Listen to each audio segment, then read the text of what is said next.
Hey guys, subscribe for daily content. And if you're shopping for gear, make sure you check out the description for the newest items at some of the very best online retailers. There's also links for some of the items that I personally recommend. Thanks! What's going on YouTube? Metal Complex here, and today I've got another interesting knife review slash knife overview to share with you guys. This is the LTK, or Love Them Knives, Rezult. This is actually the second time I've had one of his designs come across my table. The first one was manufactured by Tucson, and it is, to this date, my favorite Tucson ever. This guy here is manufactured by We Knives and is also really interesting. I've got a lot to say about it. I'm going to link it right down below because it actually is available, I think, at White Mountain Knives. So you guys can check that out if you want to. I want to thank Love Them Knives for sending this in for me to take a look at. I'm also going to link his channel down in my description. I am certain you guys are familiar with Love Them Knives, but if you're not, make sure you check out his channel. He makes great content. Thanks so much to my patrons for supporting me, and please make sure to follow me on Instagram at metal_complex. Let's go ahead and do a measurement of this knife. Overall length is coming in at 8 inches. Right about, maybe a hair over, but it looks like 8 inches pretty much. Blade length, 3.5 inches. Cutting edge is coming in at just shy of 3.25. Let's go ahead and do some size comparisons up against the Ontario Rat Model 1 and the Ontario Rat Model 2. This guy is closer to the size of the Rat 1, not quite the same size. How about up against the Demco AD 20.5? There we go. How about up against the Spyderco PM2 and the Spyderco Para 3? Very similar overall size to the PM2. And then last but not least, let's do the Benchmade Bug Out, and finally the Benchmade Griptilian, or in this case, the Ritter Hogue. How's the action on this guy? This is a button lock. We does a good button lock. There is minimal travel, no stick.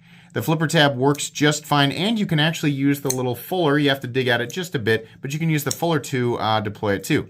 I find myself wishing that the D10, I mean, it's not a traditional like D10 ball, but the D10 that is being created by the plunge lock, we're creating just a little bit more tension holding it in place. You can see here that it's fine. Like I can push button it, or I can light switch it, and I'm kind of holding it up in an angle to prove, you know, with gravity that it's plenty, right? There's plenty of tension holding it in to be able to deploy it. I just want it to be a little bit heavier so that fires, there's a little more satisfaction there. But it's fine. The way that it is works, and obviously, you know, we've got kind of this swinging, almost swinging action, but if you push that button, it's going to fall shut into place. It's running on bearings. The action is very good, and I think anybody who has been buying button locks here within the last few years is going to find the action on this to be just fine. But that's my honest take on the action. Just wish that what's acting as the D10 was a little heavier.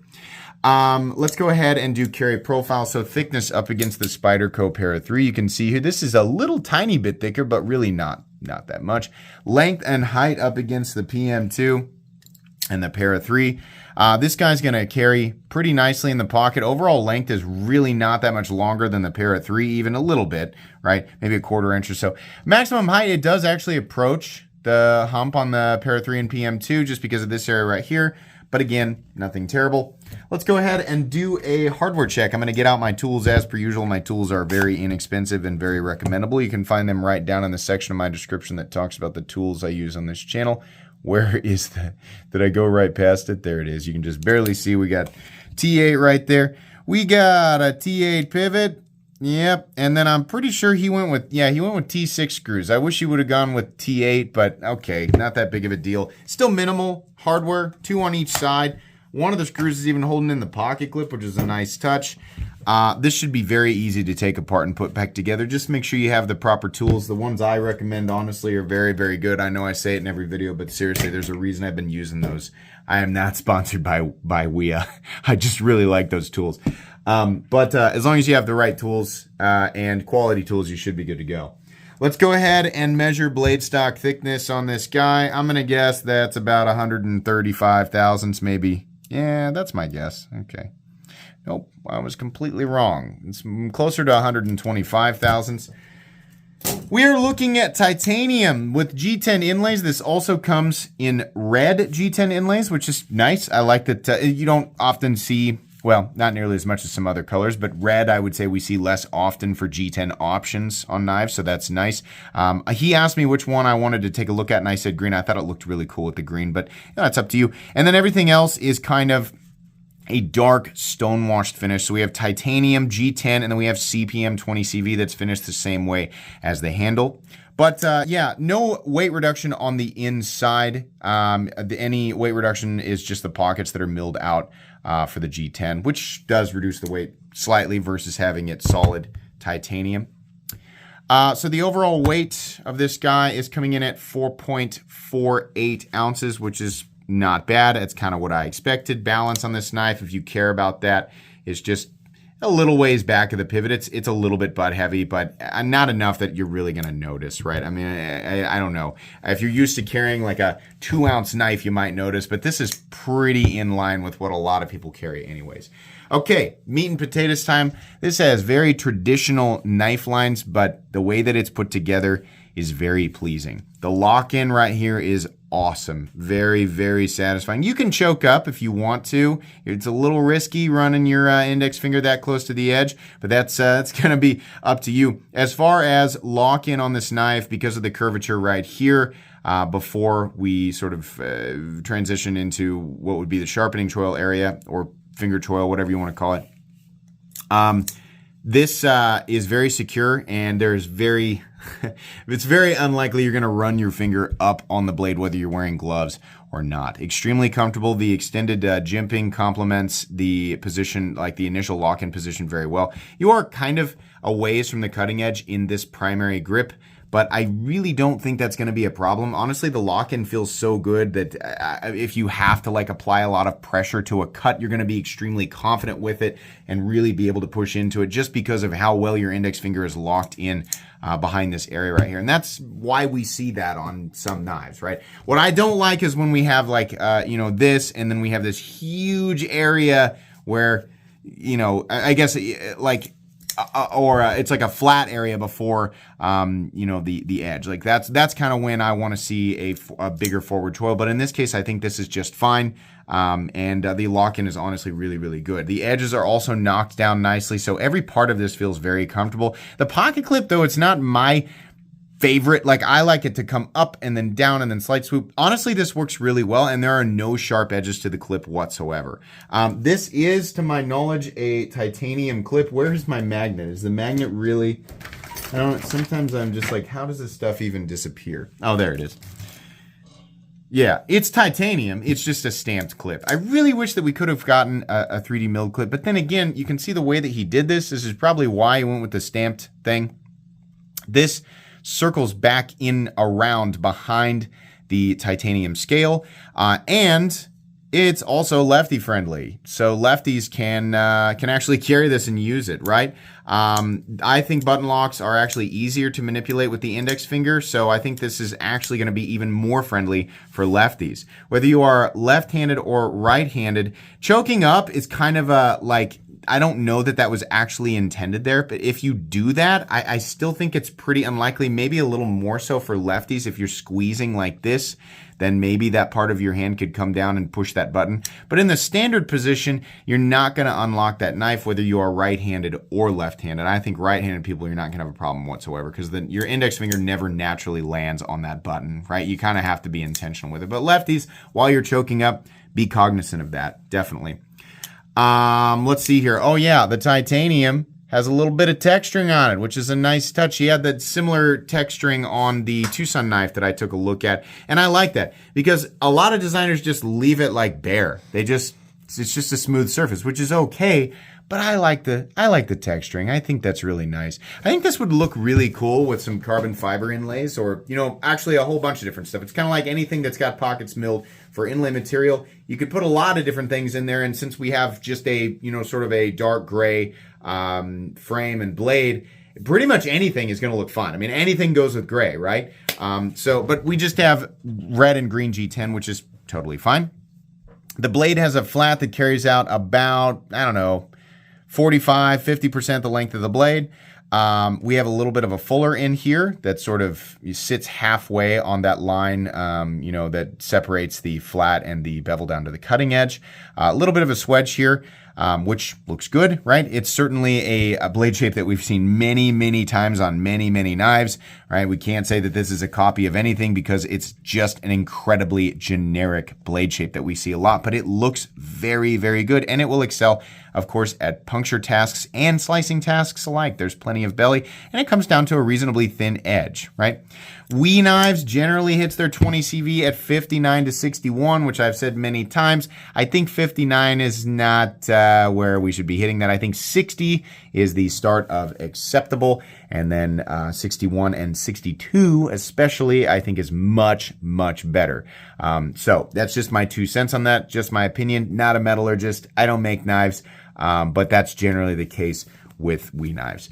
In my experience, it's been fine, but I don't really use my knives consistently enough to be able to say definitively, when something is improperly heat treated. I'm going by the numbers and what's generally considered optimal by the company who actually makes 20 CV, which is Crucible. The optimal zone is just a little bit higher, right? But different people have different opinions on that. Just kind of had to throw that in there.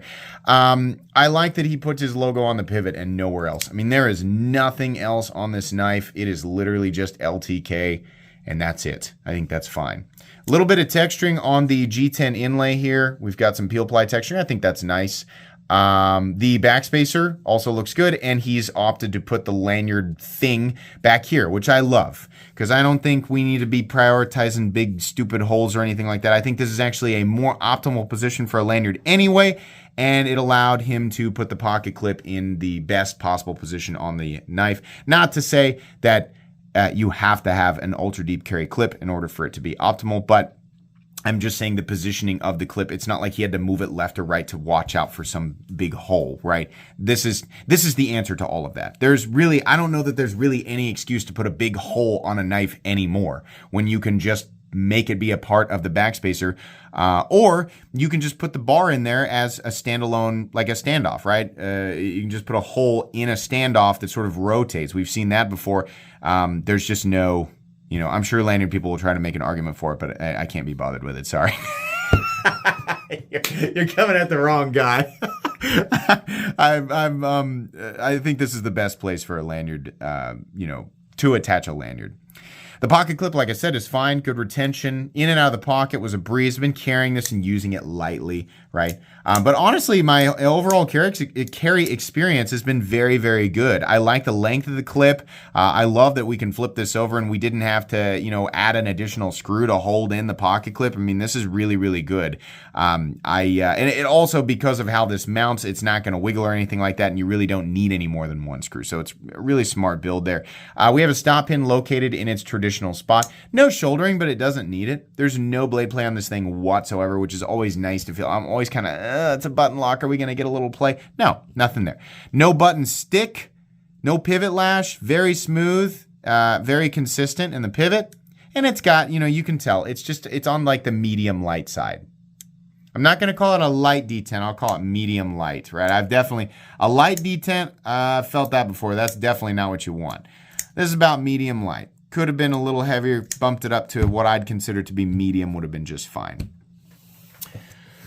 So, what's the verdict on this? This is an excellent EDC knife. It might be a little bit bigger than some people would want, but it looks so good, and especially with the ergonomics on this thing and the overall build quality, it's just screaming to be used.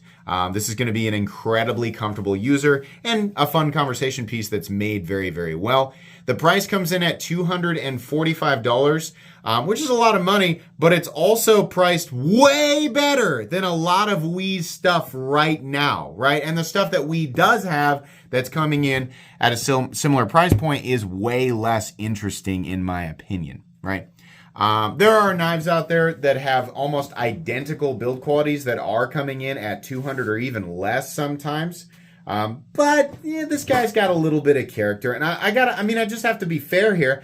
245 just doesn't make me that upset. It could be less. I think maybe this thing should have come in around 220 or something like that. But we also have to consider that LTK probably didn't have WE make a batch that was this 10,000 knives, right? Obviously, the larger the batch, the easier it is to, have the price not be a lot higher. You have to pay for WE to make these things. and I'm sure that they were limited, right? So when you do things in smaller batches, he's got smaller room or less room to, make money, off or to be able to mark it up to make, a decent amount of profit. And there's definitely a lot of work that goes into stuff like this, right? And then we also has to take their cut. Definitely priced better than a lot of Wii's. And I wouldn't call it a competitive price, but it's not a bad price. Overall, I like this. I wish that it had a milled clip, but it just seems like I'm looking for things to complain about.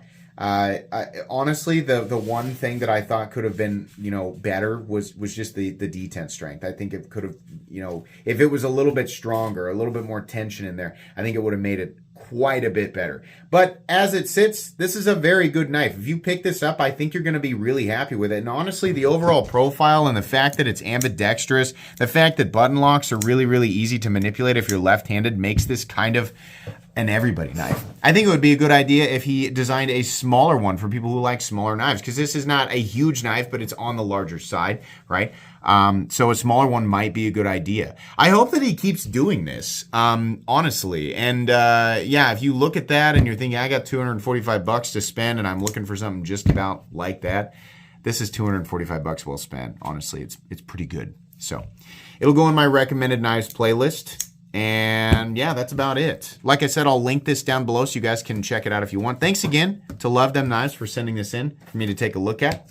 Please make sure to follow me on Instagram at metal_complex. If you enjoyed this video, leave a like. If you'd like to check out my other content, I do, of course, have lots of videos of knives that are either expensive or inexpensive that I do or don't like, so check those out. And if you enjoy all my content, go ahead and click on that Metal Complex logo right there and subscribe, because there's definitely more coming.